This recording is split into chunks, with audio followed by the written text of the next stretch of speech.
Hello everyone, my name is Abhishek from My Loan Card, and today we are discussing the home loans from State Bank of India. State Bank of India home loan starts at 8.50% and it can go as high as 9.45% depending upon your CIBIL score.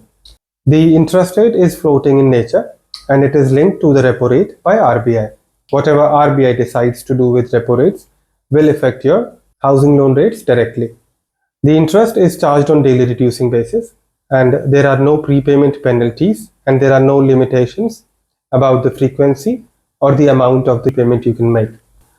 As in the current campaign, which is going to end on 31st of March 2024, the SBI is also offering a discount of 50% on the processing fees. Also, there are a few conditions. There are a few type of properties where SBI will offer you an additional discount in their standard rate. So let's suppose if you're buying a property which is ready to move in, then the SBI can offer you a discount of 0.10% on their existing standard rate. So if your CIBIL score is more than 750, SBI can offer you a rate of 8.40%. And not just that, SBI also offers 100% waiver in the processing charges for the property which is ready to move in. The second condition where SBI will offer you an additional discount of 0.10% on their standard rate is when you buy an under construction apartment where the project is approved by SBI. In that case as well, the SBI will offer you a rate of 8.40% and 50% waiver on the processing charges. Third condition where SBI will offer you a discount of 0.10% is when you transfer your home loan from a different bank to SBI. So let's suppose if you have a home loan running at HDFC and you wish to transfer that home loan to SBI, the SBI will offer you a discount of 0.10% additionally on their standard rate as an incentive.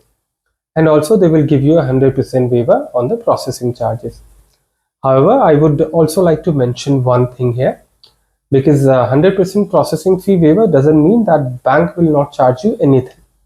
The processing will be zero. However, there would be a legal and valuation charge that the bank will charge you in case of ready to move in properties or in the cases where you're transferring your home loan from a different bank to SBI.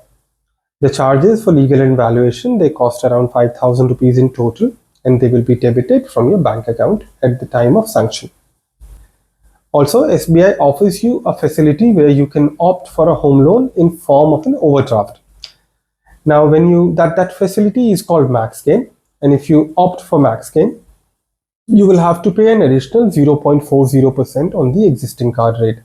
Also, I would like to highlight that there are two types of insurances that SBI offers. The first insurance is for the borrower.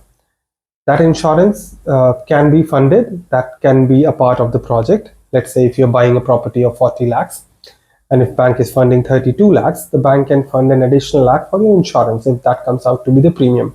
However, that insurance, the personal insurance, is not mandatory. If you are already covered, then you can always go ahead and advise the bank that you're already covered for that amount and you would not require it. There would be an additional insurance for the property you are going to purchase. That insurance will cover the construction cost of the property. That insurance is mandatory by the RBI. So that insurance premium has to be borne by you. The insurance premium is not a very high amount. It generally ranges between 1,000 to 1,200 rupees a year. And you can take it in a bunch of 5 years. One more thing, one more expense that you might incur is the stamp duty in SBI. So there could be a stamp duty for the documentation. That would not be a lot, could be like 500, 700 rupees. But there could be a stamp duty for the mortgage of the property you're buying. Now the mortgage duty varies from state to state. Like in Delhi, the mortgage can be done on 100 rupees stamp paper. However, in UP, the mortgage has to be done on a stamp paper whose value should be at least 0.50% of the loan amount. The maximum would be 10,000 rupees, of course. So these are the charges the SBI will ask you to pay. And if you have any more queries, you can always get back to us. Our comment section is open for you to comment, or you can connect with us through our website as well. Thank you so much for your time, and you guys have a great day ahead. Thank you. Bye bye.